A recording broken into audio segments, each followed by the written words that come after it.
Good morning बच्चों। Last video में मैंने आपको संगठन के बारे में बताया। संगठन किसे कहते हैं? दो या दो से अधिक व्यक्ति अगर एक निश्चित उद्देश्य की प्राप्ति के लिए मिलजुल कर समन्वय से एक निश्चित उद्देश्य की प्राप्ति के लिए कार्य करें तो उसे संगठन कहते हैं। फिर मैंने आपको बताया कि संगठन दो प्रकार के होते हैं, एक औपचारिक संगठन, दूसरा अनौपचारिक संगठन। औपचारिक संगठन वह संगठन है जो हमें ऊपरी तौर से नियमों के तहत संगठन चार्ट में नज़र आता है, जैसे किसी भी स्कूल का संगठन, किसी कॉलेज का संगठन, जैसे finance commission, secretariat, cabinet secretariat, कि इसमें शीर्ष स्थान पर कौन सा व्यक्ति है, उससे नीचे कौन से अधिकारी हैं, उनके नीचे कौन से अधिकारी हैं। एक संगठन जो हमें कागज़ों में नियमों के तहत ऑर्गेनाइजेशन में संगठन चार्ट के तहत नज़र आता है वह होता है फॉर्मल ऑर्गेनाइजेशन या औपचारिक संगठन।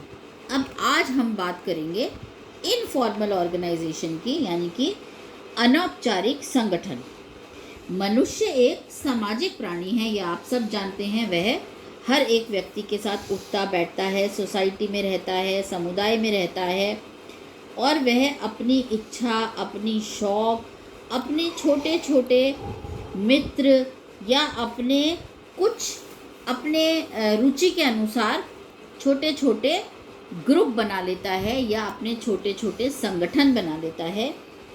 इन संगठनों को हम कहते हैं अनौपचारिक संगठन, यानी कि किसी भी संगठन में कार्य करते हुए विभिन्न कर्मचारी आपसी संबंध बना लेते हैं। उन संबंधों के बारे में कहीं पर भी किसी भी जगह पर कोई लिखित रूल्स एंड रेगुलेशंस नहीं होते हैं। इन तरह के जो संगठन बनते हैं, इस तरह के औपचारिक संबंध जो विभिन्न कर्मचारियों के बीच में उत्पन्न होते हैं, बनते हैं, उन संगठनों को हम बोलते हैं अनौपचारिक संगठन। अनौपचारिक संगठनों का पता भौतिक रूप से नहीं चल पाता है। अनौपचारिक संगठन जो हैं वह स्थायी नहीं होते।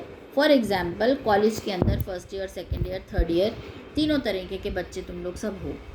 कुछ सेकेंड ईयर के स्टूडेंट्स, कुछ थर्ड ईयर के स्टूडेंट्स, कुछ फर्स्ट ईयर के स्टूडेंट्स, चाहे मान लीजिए उनकी हॉबी डांस करना है या गाना गाना है या किसी भी तरह के वजह से, किसी भी एक उद्देश्य की वजह से, क्योंकि मैंने आपको बताया संगठन चाहे औपचारिक हो चाहे अनौपचारिक हो, उसका जो बेसिक डेफिनेशन है वो ये है कि दो या दो से अधिक व्यक्ति सामान्य उद्देश्य की प्राप्ति के लिए कार्य करें। तो कोई भी उनके हित एक जैसे हो सकते हैं, जिसकी वजह से वह एक ग्रुप बनाएं, जिसे आप लोग नॉर्मल भाषा में मित्र मंडली, मित्रों का समूह या हमारे मित्रगण, इस तरह के परिभाषा देते हैं। उन्हें हम अनौपचारिक संगठन कहते हैं। सिंपल भाषा में अनौपचारिक संगठन का मतलब है किसी भी संगठन में रहते हुए अगर छोटे छोटे से समूह किसी भी उद्देश्य की प्राप्ति के लिए अगर बनते हैं तो उन्हें हम अनौपचारिक संगठन या इनफॉर्मल ऑर्गेनाइजेशंस जो हैं वह कहते हैं। इनफॉर्मल ऑर्गेनाइजेशंस जो हैं वह समय समय पर बदलते रहते हैं, हमारी ज़रूरत के हिसाब से, हमारे टाइम के हिसाब से, हमारी कंडीशंस के हिसाब से और हमारे मन के स्वभाव से। जैसे मान लीजिए आज मैंने एक मिलकर कॉलेज में डांस का ग्रुप बना लिया, थर्ड ईयर के बाद मान लीजिए मैं किसी कंपटीशन में सिलेक्ट हो गया तो मैंने वहाँ जाकर दूसरा ग्रुप बना लिया। मेरा जो पहला वाला वो संगठन था जिसे हम अनौपचारिक संगठन कहते हैं वह बिखर गया, सारे बच्चे जो हैं वो अलग अलग जगह पे चले गए। तो औपचारिक संगठन की अपेक्षा अनौपचारिक संगठन जो हैं वह ज़्यादातर जो हैं स्थायी नहीं होते, उनमें स्थायित्व की कमी होती है। पहली चीज़ अनौपचारिक संगठनों की, चेस्टर बर्नार्ड के अनुसार संगठन अनौपचारिक संगठन कहलाता है जिसमें आपसी संबंध अज्ञानवश, मतलब जानबूझकर हमने नहीं बनाए, कोई भी हमारे अगर उद्देश्य हैं वह क्लैश अगर कर रहे हैं या एक जैसे हैं, एक समान हैं, तो हम आपस में अननोइंगली एक दूसरे के समीप आते हैं और एक ग्रुप बना लेते हैं, उसको हम अनौपचारिक संगठन कहते हैं। दूसरी डेफिनेशन कीथ डेविस ने दी है, अनौपचारिक संगठन व्यक्तिगत एवं सामाजिक संबंधों का ऐसा जाल है या ऐसा समूह है जिसे स्थापित करने के लिए किसी औपचारिक संगठन की आवश्यकता नहीं पड़ती है। फॉर एग्ज़ाम्पल, आप लोग मान लीजिए अगर एक विलेज में रह रहे हैं या कॉलेज में आ रहे हैं या कहीं पर भी रह रहे हैं, कुछ भी व्यक्ति किसी भी हित की वजह से या किसी भी उद्देश्य की वजह से एक दूसरे के मित्र बन सकते हैं, एक दूसरे के समीप आ सकते हैं, और उस एक संगठन जो बनता है उसको हम अनौपचारिक संगठन बोलते हैं। अनौपचारिक संगठन जो हैं वह अपने आप बनते हैं, मैंने आपको बताया, इन्हें हम कॉन्शियसली या जानबूझकर हम इनको नहीं बनाते हैं, सॉरी। अब ये देखिए संगठनों की विशेषताएं, इनफॉर्मल ऑर्गेनाइजेशन की व्यवस्थाएं। पहली विशेषता क्या है कि इनका निर्माण अपने आप स्वतः हो जाता है, हम जानबूझकर नहीं बनाते। ये अपने आप कुछ व्यक्तियों के उद्देश्य अगर मिलते हैं, चाहे वह किसी संगठन को बनाने से लेकर हों, चाहे किसी नृत्य से संबंधित हो, चाहे किसी गाने से संबंधित हो, किसी प्रतियोगिता से संबंधित हो, पढ़ाई से संबंधित हो, अपने आप कुछ व्यक्ति अगर इकट्ठे होते हैं वह एक अनौपचारिक संगठन है। दूसरी चीज़, यह जो संगठन बनते हैं यह सामाजिक तौर पर एक दूसरे से जुड़े हुए होते हैं, इनमें आपस में संबंध होते हैं, इन अटैचमेंट्स होती हैं, और यह रूल्स और रेगुलेशन से नहीं बंधे हुए होते। इनफॉर्मल ऑर्गेनाइजेशन या औपचारिक संगठन आपको हर जगह, हर एक संगठन में, औपचारिक संगठनों में और हर जगह मिलेंगे। इसका कोई भी ऑर्गेनाइजेशन चार्ट निहित नहीं होता, कोई रूल्स नहीं होते, कोई रेगुलेशंस नहीं होते, पर हाँ सारे मित्रों के बीच में हम अपने आप मान लेते हैं कि भाई ये हमारा नेता है या इस व्यक्ति की बात हमें माननी चाहिए। ये सब स्वतः होता है, कहीं लिखा नहीं होता है इसके अंदर।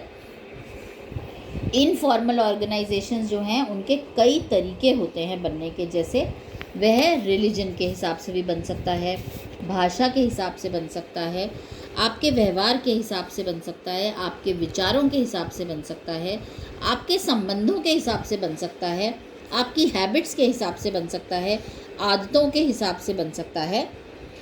इसके अंदर कोई भी पद सोपानिक व्यवस्था नहीं होती, कोई उच्च अधिकारी, कोई निम्न अधिकारी नहीं, कोई बड़ा नहीं, कोई छोटा नहीं। कम्युनिकेशन इसके अंदर ऑल वे कम्युनिकेशन होता है, मतलब हर व्यक्ति एक दूसरे व्यक्ति से खुलकर आराम से, बिना किसी दुविधा के, बिना किसी रूल्स एंड रेगुलेशंस के लिए बात करता है। सारे के सारे निर्णय औपचारिक संगठनों की तरह ऊपर से नीचे ट्रैवल नहीं करते, सब जने मिलकर आपस में विचार विमर्श कर डिसीजन मेकिंग करते हैं, यानी कि पार्टिसिपेटिव जिसको हम बोलते हैं डिसीजन मेकिंग होती है। अब अनौपचारिक संगठनों की सबसे जो कमियां हैं वह हम बताएंगे। सबसे पहली कमियां क्या है कि अनौपचारिक संगठन जो हैं सबसे ज़्यादा अफवाहें फैलाने में बहुत बड़ा रोल प्ले करते हैं। कैसे? जैसे मान लीजिए मुझे कोई बात पता चली और मैंने अपनी मित्र मंडली को बोली कि भाई ये तो इस तरह से हो गया। वह मित्र अलग, उनके और भी बहुत सारे अनौपचारिक संगठन हैं, हर व्यक्ति अपने अपने घर जाएगा और अपने अपने मित्रगण जो वहाँ पर हैं उनको बताएगा, ऐसे ही वो आगे बोलेंगे। इसको हम बोलते हैं ग्रेप वाइन कम्युनिकेशन, मतलब चेन चली।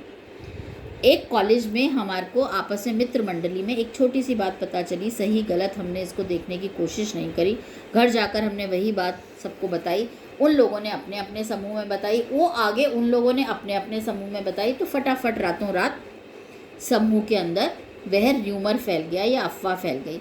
जैसे ये कहा गया है, प्रेमचंद जी ने अपनी एक कहानी में या कविता में, अपनी कहानी में ये कहा है कि रात में दुनिया सोती है लेकिन दुनिया की जीभ जागती है। इसका मतलब क्या है कि व्यक्ति एक दूसरे से दूसरे व्यक्ति को बात बताने में फटाफट बताता है।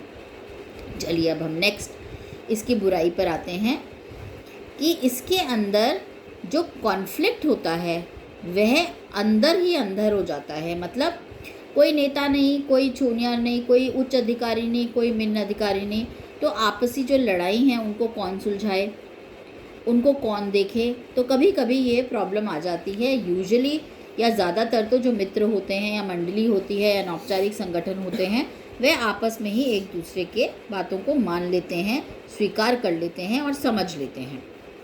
तीसरा जो है, कई अनौपचारिक संगठन जो हैं उनमें सोशल प्रेशर यानी कि सामुदायिक या सामाजिक प्रेशर जो है वो बहुत होता है। सबसे जो बड़ी इसकी जो कमज़ोरी है या जो इनफॉर्मल ऑर्गेनाइजेशन का डीमेरिट कहा जाए, वह यह है कि इसके अंदर अस्थायी होते हैं। ज़्यादातर अनौपचारिक संगठन लंबे समय तक नहीं चलते हैं। जब तक आपके हित मिले रखते हैं, आप लोग उसके अंदर लगे रहते हैं, धीरे धीरे फिर सब लोग जो है बिछड़ जाते हैं और अलग अलग स्थानों पर, अलग अलग जगहों पर चले जाते हैं। अब हम इसकी अच्छाइयों के बारे में बात करेंगे। सबसे पहला इसका एडवांटेज या अच्छाई ये है कि इसके अंदर आपसी संबंध बहुत अच्छे होते हैं। आपसी संबंध प्यार के होते हैं, आपसी संबंध एक दूसरे की इज्जत करने के होते हैं, आपसी संबंध दोस्तों के होते हैं, क्योंकि आपसी संबंध बहुत अच्छे होते हैं और एक समान होते हैं। ऐसा नहीं कि ये मेरा अधिकारी है, ये मेरा जूनियर है, ये मेरा सीनियर है। तो क्योंकि अधिकारी और उच्च अधिकारी और निम्न अधिकारी का संबंध नहीं है, बराबरी का संबंध है, तो आपसी समन्वय किसी भी कार्य को करने में बहुत बढ़िया होता है। दूसरी चीज़, आपस में बात करने में बहुत बढ़िया रहता है, यानी कि गुड कम्युनिकेशन होता है। आपसी वार्तालाप जो है वो अच्छा होता है। सब व्यक्ति एक दूसरे की बात बहुत जल्दी जल्दी मानते हैं, तो काम बड़ी फुर्ती से होता है। तीसरी चीज़, कार्मिक जो है, जो भी व्यक्ति या जो भी व्यक्तियों का समूह इकट्ठा होकर ये औपचारिक संगठन बनाता है, वह एक दूसरे को बहुत सुरक्षित महसूस करता है। उसे कहीं किसी चीज़ का कोई डर नहीं होता कि ये मुझे डांट देगा या मैं ये काम नहीं करूँगा तो क्या होगा। एक दूसरे की सहायता, सहूलियत, इन सब का ध्यान रखा जाता है। फिर नेक्स्ट है कि इसके अंदर जो कॉपरेशन है वो एक बहुत ज़बरदस्त चीज़ है कि सब जने आपस में एक दूसरे को बहुत अच्छे से कोऑपरेट करते हैं। सांस्कृतिक एवं कार्य में कुछ निश्चित मूल्यों की स्थापना होती है। जब कुछ व्यक्ति इकट्ठे होते हैं तो सबके मूल्य, सबकी संस्कृति, सब चीज़ें भी इकट्ठी होती हैं। जैसे मान लीजिए हम सब मिलके डांस के प्रोग्राम की प्रैक्टिस कर रहे हैं। एक दिन एक जना अपने घर से ढोकला ले आएगा, दूसरे दिन दूसरा जना जो है अपने घर से छोले भटूरे ले आएगा। हम एक दूसरे के घर के बारे में, व्यवहार के बारे में, भाषा के बारे में, संस्कृति के बारे में, मूल्यों के बारे में सीखते हैं और सिखाते भी हैं। तो सबसे बड़ा एडवांटेज जो है वो यही है कि आपसी संबंध मधुर होते हैं, काम जल्दी जल्दी होता है, एक दूसरे से संबंध बनते हैं। औपचारिक संगठन भले ही ना रहे, लेकिन जो व्यक्ति दोस्त बन जाते हैं वो कई बार तो ताउम्र दोस्त रहते हैं या संबंध आपस में रखते हैं। मान लीजिए एक इनफॉर्मल ऑर्गेनाइजेशन में 10 व्यक्ति हैं, तो उन 10 में से ज़्यादातर 2 या 4 ज़रूर ऐसे रह जाते हैं जो ज़िंदगी भर एक दूसरे से जुड़े रहते हैं। चलिए दोस्तों, अब बच्चों, अब उसके बाद मैं आपको फॉर्मल ऑर्गेनाइजेशन करा दिया, इनफॉर्मल ऑर्गेनाइजेशन करा दिया। अब फॉर्मल और इनफॉर्मल ऑर्गेनाइजेशन के अंदर डिफरेंसेस क्या हैं वो मैं आपको अब अगले वीडियो में सिखाऊंगी कि संगठन क्या होता है, औपचारिक संगठन क्या होता है, अनौपचारिक संगठन क्या होता है। अब अनौपचारिक और अनौपचारिक संगठन में, यानी कि औपचारिक और अनौपचारिक संगठन में किन किन बिंदुओं पे हम डिफ्रेंशिएट कर सकते हैं या उनको अलग देख सकते हैं, किसमें क्या चीज़ बढ़िया है, किसमें क्या चीज़ नहीं बढ़िया है। धन्यवाद।